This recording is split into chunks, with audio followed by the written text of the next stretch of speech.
I was making $42,000 a year and I thought I was doing okay. Not great, not killing it, but okay. Stable. I had a salary job, benefits, paid time off, the whole package. My parents were proud. My friends thought I was doing fine. And I believed them because the number on my offer letter looked like progress.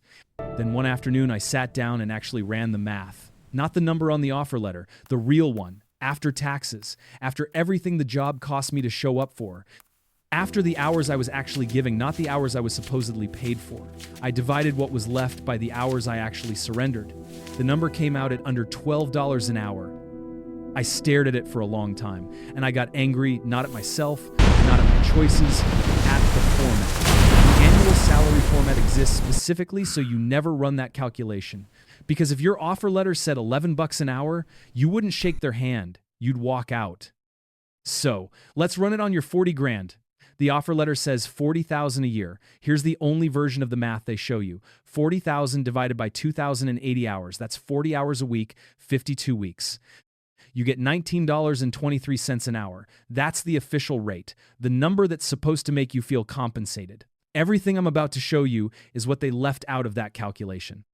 First cut goes to the government. We're not complaining about taxes. Taxes are what they are. But you need to see the actual number because you did not take home 40,000. Nobody at 40 grand takes home 40,000. Federal income tax for a single filer in 2025 after the standard deduction of $15,750 comes to $2,672. Your effective federal rate, 6.7%. On top of that, FICA, Social Security, and Medicare, the employee share takes another $3,060. 7.65%, straight off the top, non-negotiable. Then state. This varies. I'm using 3% effective, which is conservative. Texas and Florida take nothing. California and New York take more. Call it $1,200. Total tax load, $6,932. You're at $33,068 before you've paid for a single thing the job requires. Then there's the cost of getting there. Your employer picked a location. Somewhere with office space, probably a commute from where you actually live. And look, your employer didn't ask where you live before they picked the office location. You pay to get there. That cost never appears in salary negotiations, but it's real, it's annual, and it's yours to absorb. The average American commutes 27 minutes each way. That's 54 minutes a day.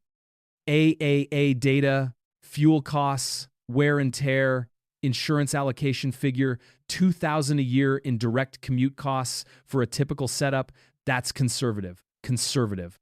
$2 grand gone just to show up. You're at $31,068.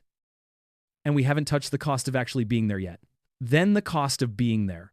The job creates a spending orbit. Lunch out because you're too busy or too tired to pack it. A wardrobe that didn't exist before this job required it. Coffee that you'd otherwise make at home. The slow, steady bleed of working professional spending. Conservative figure, career builder puts the average at over $3 grand a year. I'm using $2,500. $2,500 gone, just for the privilege of being employed. You're at $28,568. That right there is the money that's actually yours. Now the hours, because this is where it gets ugly. Your offer letter says 2,080 hours, 40 hours a week, 52 weeks. That's the contract. What the contract doesn't mention, the commute first, 27 minutes each way, 54 minutes a day, 250 working days a year. That's 13,500 minutes. Divided out, 225 hours a year. Donated to your employer's geography decision. You don't get paid for the commute. But you don't get those hours back either. They belong to the job. That's 5.5 full work weeks. Surrendered. Zero compensation. Now, unpaid overtime. You're salaried. And here's what salaried means in practice, not in theory, in practice. Gallup surveyed full-time workers and found the average work week runs 47 hours. Not 40, 47. ADP puts the unpaid overtime figure even higher. I'm using 5 extra hours a week, conservative. The low end of the research times 50 weeks. That's 250 more hours a year you're giving away. Total real hours surrendered. 2,080 plus 225 for the commute plus 250 in unpaid overtime. 2,555 hours. The offer letter said 2,080. The difference is 475 hours of your life. 475. That's nearly 12 full work weeks you donated. No invoice sent, no payment received, just expectation. Now the hammer, 28,568 divided by 2,555 hours. $11.18 an hour. Call it 11 bucks. That is what your employer actually pays you per hour of your life. The Wendy's sign down the street, 15 an hour. No degree required, no unpaid overtime. No, we need you to hop on a quick call Saturday morning. Just 15 bucks, and when your shift ends, your time is yours. You took the $40,000 salary. Do the math. Now, let me tell you something that's going to make you a lot more angry than that number. The annual salary format is not a convention. It is a strategy. HR departments know exactly what your hourly rate is. They run the numbers constantly. Labor costs, head count, budget projections. They think in hourly terms all day. The reason your offer letter says $40,000 a year instead of $19 an hour is specifically because $40,000 feels like a destination and $19 feels like a job at a gas station. Same money, wildly different psychological response. If they put 11 bucks on the offer letter, the real number, the one we just calculated, you'd have walked out of that interview. So they didn't. They packaged it annually, put benefits next to it so it felt like generosity, and built an entire cultural system around salary as status, your parents, your career counselor, your LinkedIn profile. All of it communicates in annual terms because annual terms hide the hourly truth. That format is not neutral. That format is the product. The mechanism that makes it permanent works like this. Federal law, the Fair Labor Standards Act, says this. If you make above $35,568 a year and your job duties qualify, your employer owes you zero overtime for any hours past 40. Zero, legally. At 40 grand, you clear that threshold. You cleared it by 4,432. What that means in practice. They bought your time at a fixed price. 40 grand. Done.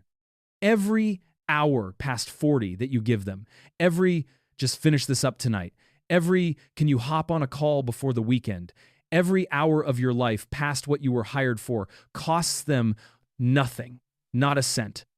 This is the math they're running. 5 extra hours a week you give for free at your own official rate of $19.23. That's $4,800 a year in free labor per person. Team of 20 people doing the same thing. 96 grand a year extracted from workers at zero cost per team. That's not a rounding error. That's a business model. And the worst part, the more they squeeze, the better the deal gets for them. You give 10 unpaid hours a week instead of 5, your real rate drops from 11 bucks to 10.19. Their cost stays exactly the same. The salaried exempt classification isn't a technicality. It's the engine. It does exactly what it was designed to do. You want to know what the 475 hours actually cost you in dollar terms? 475 hours your commute time plus your unpaid overtime at your own official rate of $19.23 an hour. You know what that comes to? $9,134. 9 grand in time value you handed over without negotiation. 9 grand that didn't appear on any statement. 9 grand your employer banked as profit while you felt grateful for the steady paycheck. No invoice, no conversation, no line item. Just the silent expectation that this is how it works, and it is how it works until you see the number. One more thing before we get to what you actually do about this. Your employer pays $7,885 a year for your health insurance. That's the KFF 2025 data employer contribution for a single worker's coverage. Sounds like a real benefit. Sounds generous. What they don't put in the offer letter, your employer gets group rates you cannot access on your own. If you left tomorrow and had to buy individual coverage on the ACA marketplace, you'd pay around $5,724 a year in many states. The difference about 2 grand isn't generosity. It's the cost of keeping you locked in. The moment you leave, you lose the coverage. That's not a benefit. That's a retention device with excellent branding. The total compensation sleight of hand works like this. Your HR department sends you a statement that says, total compensation value 49 grand. They get there by adding their $7,885 in health premiums, your 401k match, maybe some other line items. The math is real, the framing is weaponized. Because your actual take home, the money you can spend is 28,568. Not 49 grand, not 40 grand, 28.5. Benefits are handcuffs with good branding. Now, I know what you're thinking. Okay, so what am I supposed to do? Quit? No, that's not the answer, and it's not what I'm telling you. You can't just walk out. I couldn't either.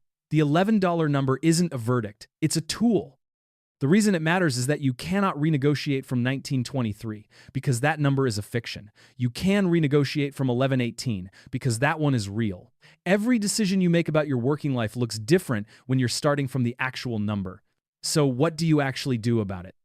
Start here and do it today. Run this calculation for yourself. Your actual salary, your actual commute, your actual work hours, honest accounting. The number you get will be uncomfortable. Good. Uncomfortable is accurate. You cannot negotiate what you haven't measured, and right now you've been negotiating from a number that HR made up. Get your real rate. Write it down. Once you have that number, stop volunteering free overtime. The culture around salaried work has convinced you that extra hours are what dedication looks like. What it looks like from your employer's balance sheet. Free labor. Your employer bought your time at 40 grand a year. They did not purchase unlimited hours. The salaried exempt classification means they don't owe you overtime. It does not mean you owe them extra hours. There's a difference between what's legally required of you and what the culture has trained you to give away. Every unpaid hour you stop giving back is your real rate going up. That's the math. Now, the move that costs nothing to ask for, negotiate remote work. Even 2 days a week. 2 days remote eliminates roughly 90 commute hours a year and cuts about 800 in direct commute costs. Full remote? The same 28,568 divided by 2,330, real hours gets you to $12.26 an hour. $1.08 higher just from that one conversation.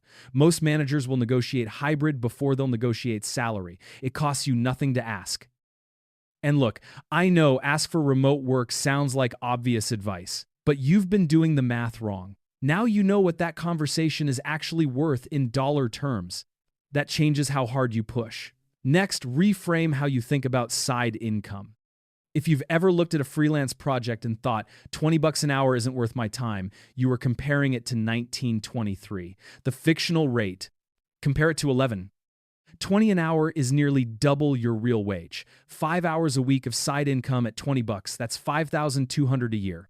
An 18% raise on your actual take-home, generated completely outside the structure that's been extracting from you. The comparison base changes everything. Last thing, and this one pays off every time you job hunt, use your real rate to evaluate every offer you ever get. A $45,000 salary with a 60-minute commute may actually pay you less per real hour than your current 40 grand with a 20-minute commute. The headline number is not the number. Run the full calculation on every offer before you decide. Commute time, commute cost, work expenses, likely unpaid overtime in the new role. All of it. The real rate, not the offer letter rate. You've been making major life decisions from the fictional number. You don't have to anymore. Here's the verdict. They didn't put $11 an hour on your offer letter because you wouldn't have taken the job. So they dressed it up in annual terms. They called it a salary. They attached health insurance to it so it felt like generosity and made sure the coverage disappears if you leave. They built a cultural story about the dignity of salaried work, about being professional class, about having made it. Your parents celebrated when you got the offer. Your coworkers talk about their salaries in annual terms. LinkedIn measures your worth in annual terms. All of it conspires to make sure you never divide by the real number. You didn't miss something obvious. You didn't fail some basic financial literacy test. The calculation was engineered to be invisible. Now it isn't.